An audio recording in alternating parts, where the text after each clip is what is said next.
নমস্কার, আশা করি সকলে খুব ভালো আছেন।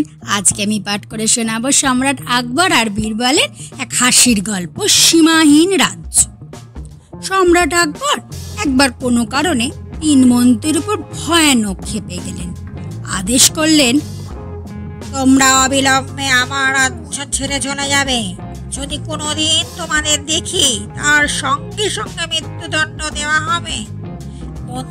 মন্ত্রীগণ অনেক কাকতি মিনতি করল শাস্তি মুকুবের জন্য, কিন্তু সম্রাট অনড়। ভীষণ বিপদে পড়ল 3 মন্ত্রী। পরিবার পরিজন রেখে কোথায় যাবে তারা এখন? তাদের দুরবস্থা দেখে বীরবল বললেন, আপাতত আপনাদের কোনো উপায় নেই, তবে আপনারা আমার কথা শুনে চললে শেষতক রেহাই পেতে পারেন। তারা কি আর করে, সানন্দে রাজি হয়ে গেল। বীরবল তাদের কিছুদিনের জন্য দিল্লির আশেপাশে লুকিয়ে থাকতে বললেন, আর কয়েক মাস পর তার সঙ্গে যোগাযোগ করার পরামর্শ দিলেন। প্রায় বছরখানেক পর এক রাতে মন্ত্রী 3 জন লুকিয়ে বীরবলের কাছে এলো। বীরবল কিছু বুদ্ধি শিখিয়ে তাদেরকে বিদায় করলেন। পরদিন সম্রাট আর বীরবল বাগানে হেঁটে বেড়াচ্ছে। এমন সময় সম্রাট আকবর দেখলেন একটি গাছের ডালে 3 জন লোক হাত শূন্যে মেলে বসে আছে। এগিয়ে গিয়ে দেখলেন এরা আর কেউ নয়, সেই নির্বাসিত 3 মন্ত্রী।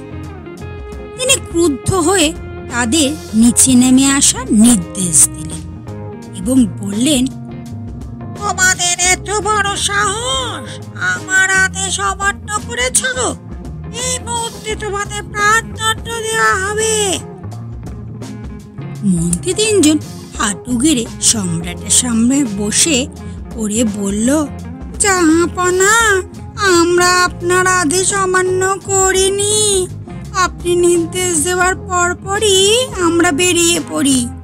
উত্তর, দক্ষিণ, পূর্ব, পশ্চিম সব দিক গিয়েছি, অনেক শহর বন্দর পার হয়েছে, তবুও আপনার রাজ্য সীমা অতিক্রম করতে পারিনি।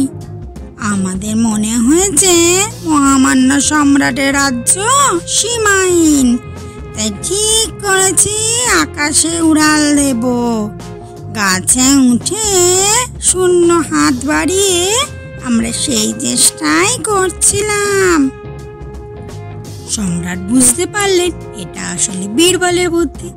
তিনি মঞ্চে 3 জনকে ক্ষমা করে দিলেন আর বীরবলকেও পুরস্কার করলেন। নমস্কার, আমার গল্প পাঠ এখানেই শেষ হলো। গল্প পাঠ যদি ভালো লাগে একটা লাইক করবেন আর কমেন্ট করে জানাবেন কেমন লাগলো।